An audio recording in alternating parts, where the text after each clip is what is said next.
Okay, sir. Ito po yung 500 liter storage tank natin. Imbakan po siya ng tubig. Kasi ito naman po yung booster pump natin na 2 HP. Filtration system, carbon media sa panel media, 4-stage filter housing, UV light, 6 GPM po yan. Okay. Ito pong carbon media natin, ang trabaho po nito is nag-aano po siya ng mga sink, naglelas din siya ng odor, ng amoy, sa apon ng paninilaw. Para po ma-unlock natin ito, kung saan may papalitan po tayo ng setting, double long press lang po natin itong up and down button sabay. May marinig po tayong beep. Ayan. Hawak mo ang beat. Pero bakit papalitan yung setting? Hindi, ano lang po, kumbaga papaliwanag ko lang din po kung ano yung purpose po niya. Okay. Pindot to para sa setting. Ito po yung normal na oras po natin to. Oo. Diyan po didepende yung pagbabackwash niya. Backwash. Yes po, ibig sabihin nun, linisin po niya yung Tubig. FRP natin para po maitapon po niya yung mga dumi na na-filter niya. 2 AM po ng madaling araw, okay po ba sa inyo yun? Kasi pag po nag-backwash yung gato, wala po kayong tubig. Okay. 2 AM, yan yung schedule niya. Apo, pagka 2 AM, every 3 days po yun.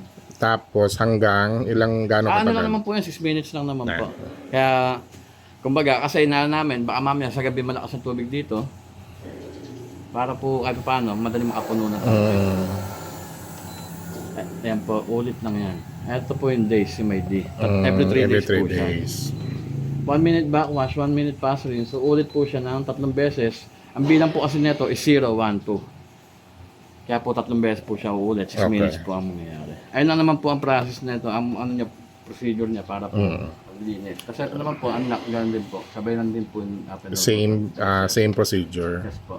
Pero ito naman po, mas marami na po itong backwash. Normal na oras, ito naman po 3 AM. Okay. Kasi every 15 days mag-aasabay sila. Kaya may allowance sa isang oras para po makapagpuno ito. Para may maipanghugas po rito. Every 5 days po, ayan po siya. Pag nawala ng kuryente, walang i-adjust. Wala naman po Automatic mababago na. dyan. Automatic naman po siya. Kung ano po yung nakaset natin, ayun pa rin po ang gagana sa atin. 2 minutes po backwash niya. Ibig sabihin, na-filter yung dumi, tatapon po niya rito. So may drain natin. Tapos po, Kaya yung yung kanina, may lumalabas. Nagtatapon na pala na tubig yan. yes po, naglilinis po kami ng tubig. Okay. 4 minutes po, regenerate. Kukuha po siya rito ng tubig na maalat. Ayan po, may tubig na po kami inilagay para po pag nag-backwash siya sa pang 5 days, meron na po siya mahihigo. Okay. So ano magiging gawin namin dito? Wala naman lang. po, gagawin lang po dito is every 5 months, sasalinan po natin ng solar salt. Okay. So may additional payment din yan. Pwede naman po kayo Pagpupunta. order, yes po. Pwede naman po kayo order sa online, sasalin lang naman po yan. So hindi na kailangan ng present niyo. Yes po. Ito po, pag nakita natin na ganyan yung tubig niya, maalat po yan. Pero pag po nakita po natin siya after 5 months, na malinis na po, clear na clear, ibig sabihin po, no, kailangan natin lagyan ng salt kasi wala na po siyang alat nun. Importante po kasi maalat na tubig yun, ayun po kasi panghugas dito. Okay. After 4 minutes po na yun, 30 seconds, brain refill, papalitan po niya yung tubig na kinuha niya rito. 30 seconds lang yun. So ito yung normal na. Yes po. Pag malinaw yan. Ilang 5 months po. kadaming Kung asin ang ilan? 25 kilo po kasi nilagay namin dyan, pero pag po kasi ang order ko, 25 kilo, 50 kilo. Yung 25 kilo, pwede nyo na po isalin. Anong klaseng asin yan? Solar salt po ang pangalan. Solar salt. Yes po. Tapos nito, 4 minutes po, pass rinse. Babanlawan niya po ito, para yung tubig na maalat, maitapon po niya ron. Yung pinandinas niya sa resin, sa inilagay namin kanina. Kaya po ito, aabutin po siya ng 11 minutes. Yung isa second lang. Second ba? Ito 11 minutes. Ito, 6 minutes lang po. 6 minutes pala. Okay. Tapos ito naman po yung ano natin, 4-stage filter housing, 10 micron, 5 micron, 1 micron carbon black. Pero ang nakalagay po namin dito, sir, is yung bato-bato. Ano ba tawag? Alkaline. Pebbles. Yun. Pero wala po kami sticker, nalagay lang po namin carbon black. Pwede naman po carbon black ang ilagay sa susunod. Yun. Every 4 months po, check up po natin ito. Okay. Ito po ang bubuksan. So para part sa warranty o may bayad na yon pagpupunta kayo? Apo, may ano na po. Magkano din yun? Alam ko, pagka dito, nasa 550 lang naman. 550, okay. Every 4 months 4 po. months. Yan. Tapos ito po yung UV light natin. Nakita nyo naman po kanina. Ayun, sabi ko, pagka may Pag ilaw siyang umiilaw, green, okay po siya. functioning. Yes po. Pero pagka po nag-red ang kulay niyan, yan, nakalagay naman po May yung code niya. problema. Pero ito naman po, yung ginawa naman po ito para sa 24/7. Kaya matibay naman din po yung ilaw natin sa loob nito. Wala naman mga leak-leak. Wala naman po. Tapos mamaya after na ito, maglilikas pa po kami na isa bago po kami umalis. Ito po yung importante natin sa... Yung dito, yung dyan walang gagalawin. Wala naman po. Pero ito po, yan. Ito, tuturo ko na po yung part ng... Kung in case po na mag-brown out, sir, Okay. gagawin po natin, i-unplug po natin tong motor. Paano i-unplug? Tatanggalin lang po yung saksak natin Yung dito. saksak. Yes po. Tapos po, gagawin ko na lang. Halimbawa nag-brown out. Unplug. Kulay ba yun? Ah. No. Okay. Kuryente. As di. Hindi ba ano, pag umulot? Ay, hindi pa, tatakpan po namin. Yan po. Kung makikita po ninyo, syempre, mawawalan po ng tubig dito.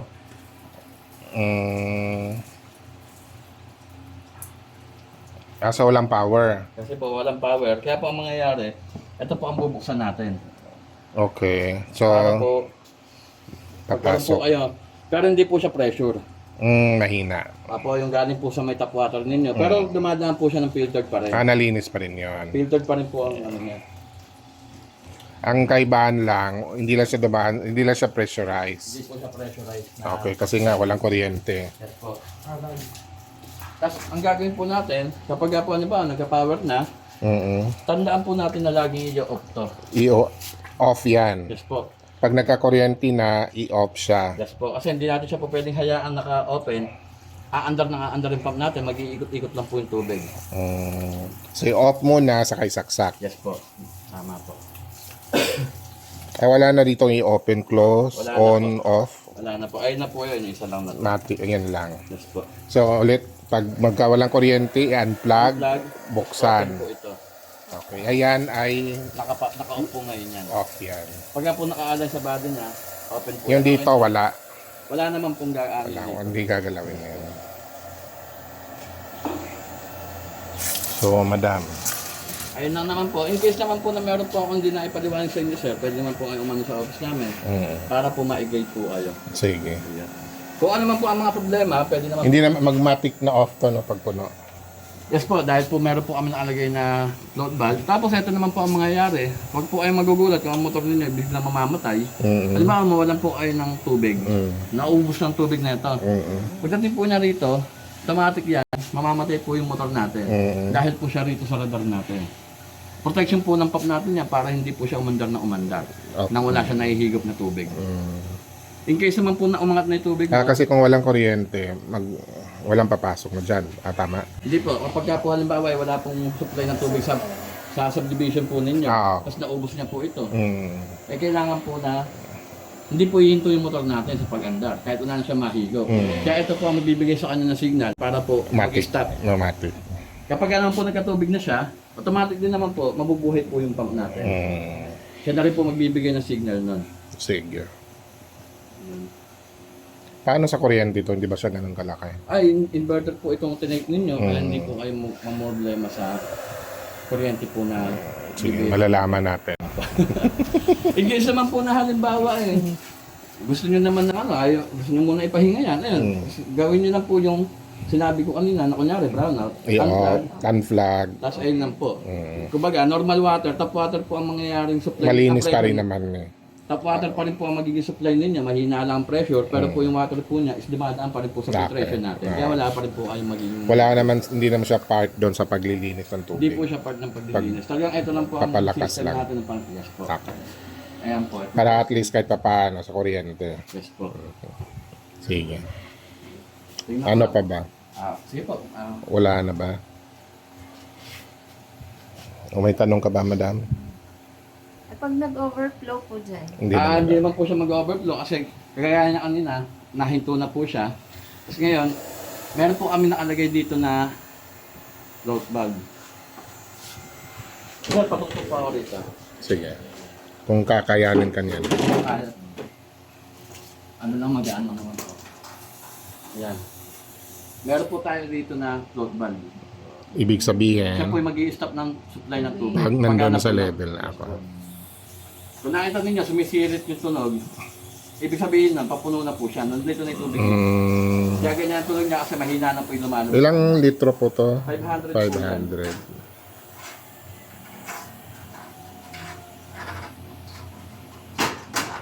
Gaano ba kalaki yung isa pang tangke na ilalagay pa sana? Kung 1 horsepower lang. Ay, baka po yung may ano nung kayo na bladder tank. Oh, yun. Bladder tank. Oh. 100 liters po. Yung maliit lang po siya.